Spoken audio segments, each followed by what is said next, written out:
Salut les amis, c'est PKLN, j'espère que vous avez la forme. Aujourd'hui on va se refaire une petite analyse du Bitcoin. C'est assez déprimant, ça bouge toujours pas, donc l'analyse ne change toujours pas beaucoup, mais on arrive à une petite croisée des chemins avec deux possibilités que je vais vous énoncer dans cette vidéo. Avant ça, bien sûr, si t'es pas encore abonné, je t'invite à le faire, d'activer la petite cloche pour ne pas rater les prochaines vidéos. Un petit com, un petit like, ça soutient mon taf, ça fait super plaisir, et allez, suis-moi, c'est parti.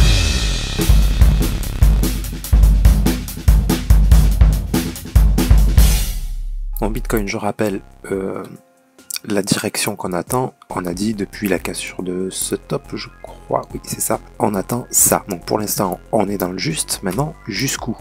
Alors ce qu'on va voir c'est ça, c'est là qu'il y a deux possibilités en fait maintenant, là où on en est. C'est qu'on a ici un setup de vente, donc a priori, on attend de venir casser ce bas là.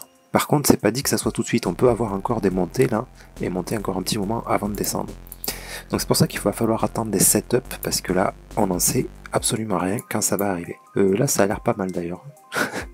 Pour de la vente, ouais, c'est possible qu'on descende tout de suite, et ça serait cool. Mais c'est possible aussi qu'on remonte. Voilà pourquoi. Parce qu'ici, on a cette impulsion ici, et on a potentiellement une correction en 3 temps, donc qui vient casser le top. Hop, ici, ça ne devrait pas casser ce top, et dans ce cas-là, on se retrouve dans un running. Donc là, ça devrait descendre encore un petit peu. Ce qu'on voit ici semble le confirmer. Ça devrait descendre encore un petit peu. Maintenant, méfiance. Méfiance ici parce que ça peut descendre que jusque là pour avoir à peu près une amplitude similaire à celle-ci. À peu près, hein, c'est pas au dollar près. Pour ensuite nous valider un running, donc une continuation haussière jusqu'à ce top. Et là, il faudra se méfier à partir d'ici. Donc si jamais, là pour l'instant, moi je fais rien clairement. Parce que là, si ça descend que comme ça, les profits à prendre sont minimes, avec un risque tout autant important. Donc ça vaut pas trop le coup là de faire du trading, il vaut mieux attendre la suite. Donc soit une cassure du top ici, ensuite suivi d'un setup de vente, là ça se tente, voilà, en essayant de choper ce mouvement qui sera déjà plus important, avec un risque plus limité, d'accord, le risque ça sera bien sûr, si on revient casser ce top directement, ben ça invalidera peut-être ce scénario. Ça dépend de comment on le casse, mais bon, parce que ça peut monter comme ça encore un petit peu, et ensuite valider le scénario. Hein. Donc bref, en tout cas, le stop loss se placera assez serré, donc il y a peu de pertes pour pas mal de gains si jamais on obtient le scénario. Mais là, à l'heure actuelle, ça vaut pas le coup. Donc qu'est-ce qu'il va falloir surveiller? C'est ça. Est-ce qu'on va descendre un petit peu et remonter? Dans ce cas-là, on va attendre la cassure du top avant de tenter quoi que ce soit. Ou on peut aussi, une fois arrivé en bas, dans cette zone-là, d'accord, si on casse ce bas-là, on oublie ce que je suis en train de vous dire. Hein. Si on casse ce bas, ça sera pas pour remonter. Donc, et ici, attendre éventuellement un petit setup d'achat, là ça peut se tenter jusqu'à ce top. Là pareil, avec un risque récompense, on va dire assez intéressant. La récompense c'est ça, le risque c'est ça, jusqu'à ce bas-là. D'accord, on mettrait son stop loss ici, dans ce cas-là.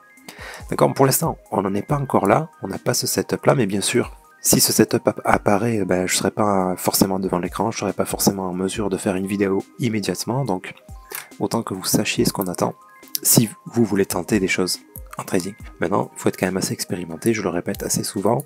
Si vous n'êtes pas expérimenté en trading, que ce sont vos premiers essais, vous pouvez vous entraîner bien sûr avec des petites sommes, avec des toutes petites sommes que vous vous en fichez royalement de perdre, parce qu'au début on fait des pertes, hein, c'est clair. Ou alors ne pas toucher au trading, et dans ce cas-là faire du DCA, donc acheter par palier. Donc un palier qu'on va probablement atteindre, c'est ici. Donc là, ça sera une bonne zone pour acheter. Un autre palier qu'on devrait atteindre, c'est celui-ci. Ça sera une bonne zone pour acheter. Maintenant, vous voyez, ça fait pas une grande différence de prix tout ça. Donc ici, c'est pas mal aussi pour commencer à faire du DCA, bien sûr. Et on se prend pas la tête, on réfléchit pas, on achète un petit peu, on garde de l'argent. Ça monte, super, on est en positif. Ça monte beaucoup, on prend des profits. Ça redescend beaucoup, on rachète. Ça redescend encore plus, on rachète un petit peu, donc par palier comme ça. Ok? Et là, vous n'avez pas à vous prendre la tête avec le trading. Maintenant, pour ceux que le trading intéresse, mais voilà ce qu'on attend, hein. C'est ça. Et ensuite, qu'est-ce qui va se passer une fois qu'on sera là? On n'en sait rien, bien sûr, mais les scénarios probables sont, ici, on a ce setup de vente, donc c'est très probable qu'on vienne casser ce bas-là. Ensuite, il peut se passer quoi? Soit on valide tout de suite cette grande correction, on l'a déjà entamé, et dans ce cas-là, on devrait venir ici, tout de suite, D'accord, bon, tout de suite ça peut refaire ça, hein, et ça. Voilà, et mettre un petit peu de temps à y arriver, mais ça peut être ça.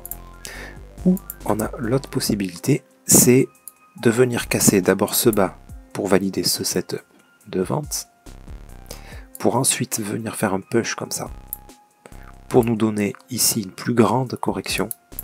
Merde. Une plus grande correction en running. D'accord? En running, c'est ça. Impulsion, correction en 3 temps, A, B qui vient casser le dernier plus bas. Donc là, c'est un running baissier. Hein. On peut avoir la même chose dans l'autre sens. On vient casser plus bas et là, on ne vient pas casser le dernier plus haut. Donc si on obtient ça, un gros push ici, l'appareil ne faudra pas s'enflammer.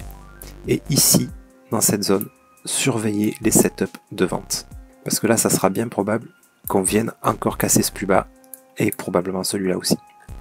Ok les amis, j'espère que cette analyse est suffisamment claire. Si ça ne l'est pas, n'hésitez pas à poser vos questions en commentaire, j'y réponds avec grand plaisir. Je ferai même sans doute des vidéos pour faire des réponses et être le plus clair possible. Vous avez dans la description de la vidéo aussi tous les liens de mes vidéos qui expliquent ces figures-là justement. Si vous ne les connaissez pas, si vous êtes nouveau sur la chaîne. Et j'en profite d'ailleurs pour remercier tous les nouveaux qui se sont abonnés. Là récemment, il y a eu pas mal de nouveaux, ça fait vraiment super plaisir. Donc j'espère que ma chaîne vous apportera des connaissances et vous empêchera de faire des erreurs. Parce que c'est ce qu'on fait en général pendant pas mal de temps avant d'être profitable. Donc voilà, j'espère que ça vous fera gagner du temps à ce niveau-là. Et sur ce les amis, je vous souhaite une excellente nuit. Et puis je vous dis à très bientôt, c'était PKLN. Merci.